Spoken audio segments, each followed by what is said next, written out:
Okay, welcome back, guys. So we're starting our next poem, which is Amy Lowell's A Lady, and just doing some comparison in terms of the form and the structure.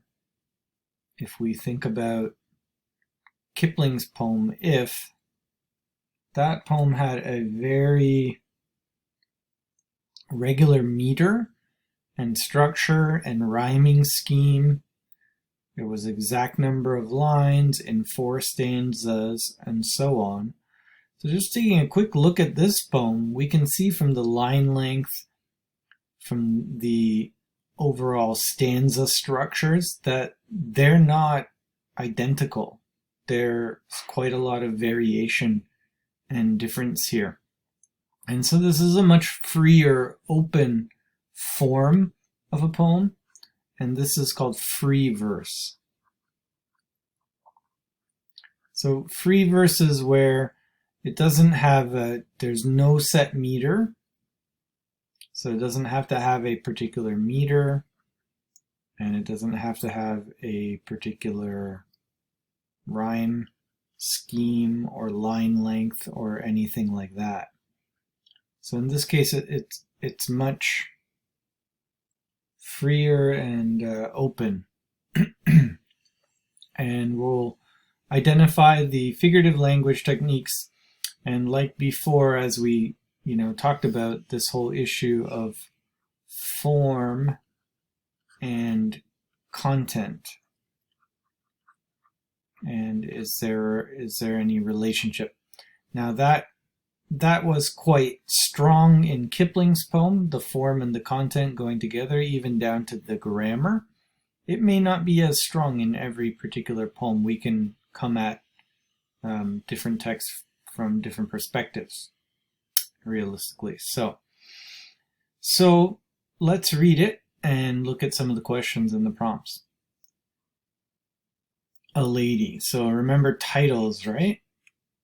And the designer of this particular sheet has put a picture here.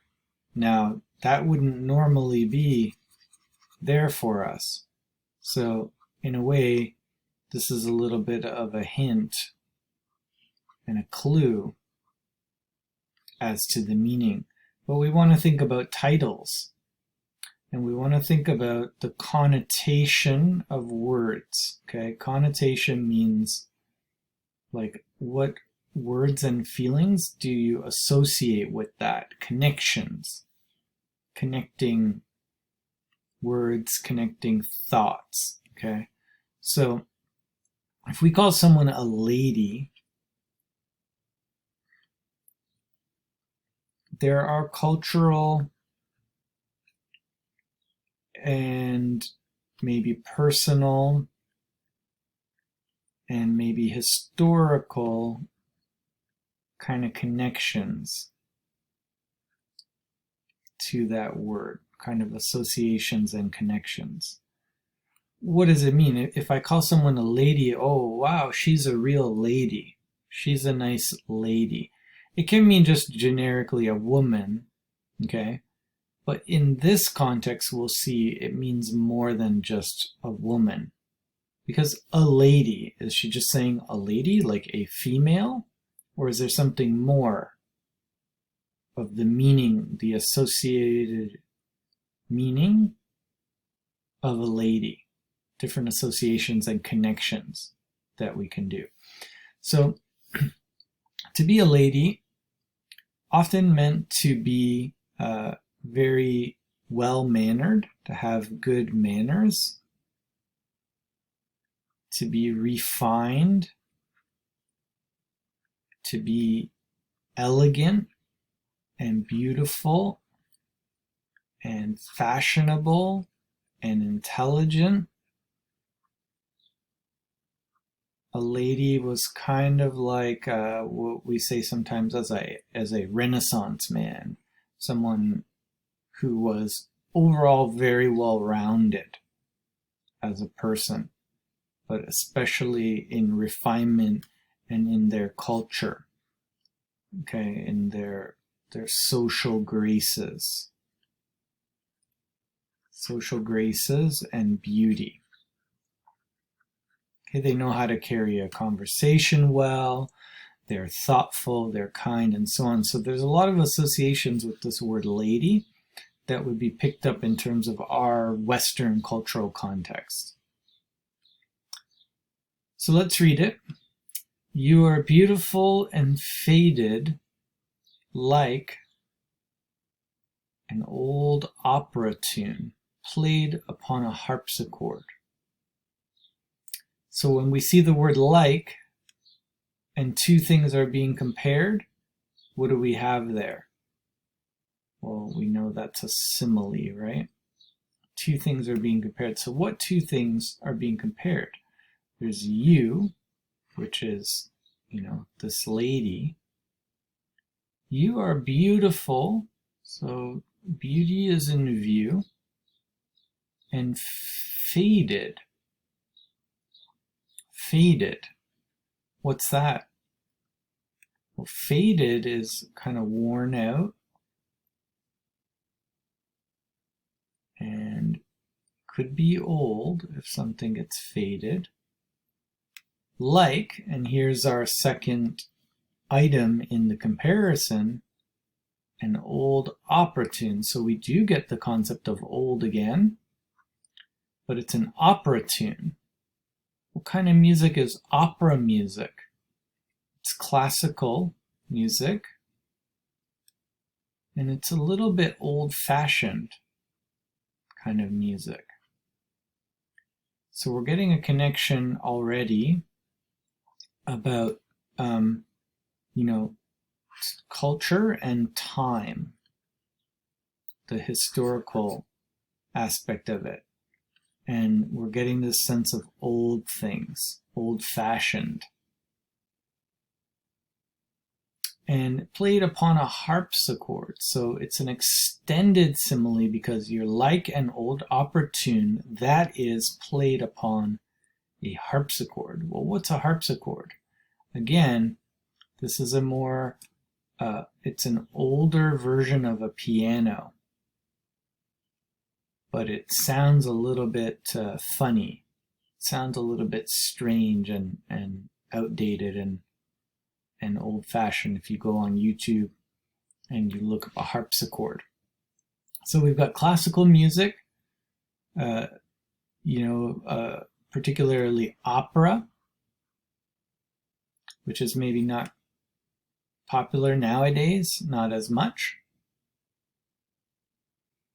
So then we have or, now bringing us into a second simile, because it's or you're like, or like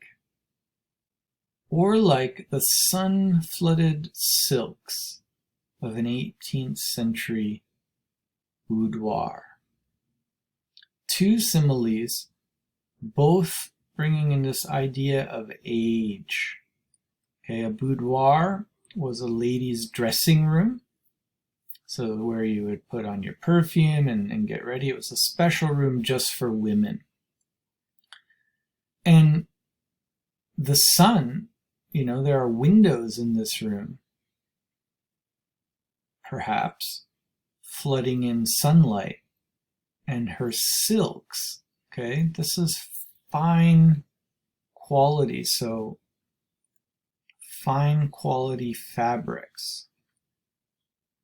It's not cheesy old stuff. Okay, it's silk. It's expensive, it's elegant, it's beautiful, it's soft, it's colorful usually. But in this case, the sun-flooded silks, well, if the sun has been shining on these because she wore them for a lot of years, or the sun is coming into her boudoir, well, what's going to happen? The silks are going to fade from the sunlight. Sunlight's going to cause it to fade. And it's an 18th century boudoir. 18th century means 1700s. So even in her house, it's an older home, an old-fashioned kind of home. So we're getting a sense of the character portrait, right? Here, the character. Who might it be? Who might a lady like this be? The character portrait. Somebody the speaker is identifying and describing. Okay, who might this be? What person in their life might it be? We'll see maybe. In your eyes smolder the fallen roses of outlived moments. Fallen roses of outlived moments. Fallen roses, that's one thing, right? Being compared. Of is your transformative word there, like a to be verb almost. And second thing is outlived moments. In her eyes. So in her eyes smolder the fallen roses of outlived moments. This is a metaphor. For what? Again, we have roses. We've got, concept of beauty coming in here. Traditional flower of beauty. And this idea of smolder, okay, roses are red. Things that smolder, fire smolders. Fire burns slowly when it's smoldering.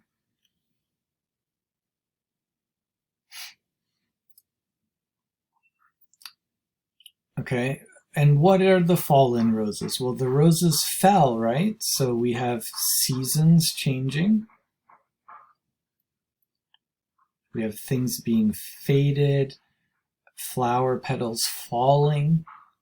And these are outlived moments, moments that have been already lived.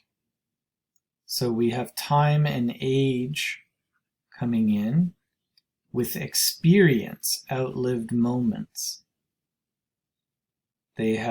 She has lots of seasons of flowers have passed, and in her eyes is this experience that is sort of smoldering. It's not a brightly blazing fire. It's smoldering. It's slow burning. Okay? So all of these things are building this portrait of who this lady is. And the perfume of your soul is vague and suffusing with the pungence of sealed spice jars. Perfume of your soul. Soul is an immaterial part of our being, like a spiritual part of us. So can we put perfume on that? No. So we're giving human qualities to something that's not embodied. This is personification.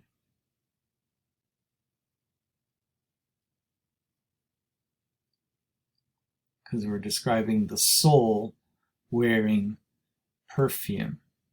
And what's the smell of this perfume? It's vague, it's suffusing, so it goes throughout her soul. It's kind of a wash, kind of faded even, vague, can be connected to faded. With the pungence, like a strong smell or a clear smell of sealed spice jars.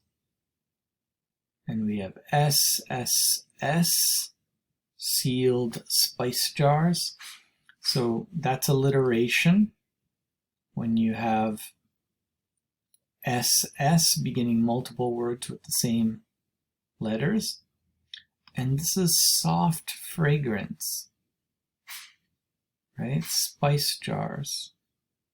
So even spice jars, sealed spice jars, suffusing, pungence, all those things have this softness, a soft sound, not a harsh quality.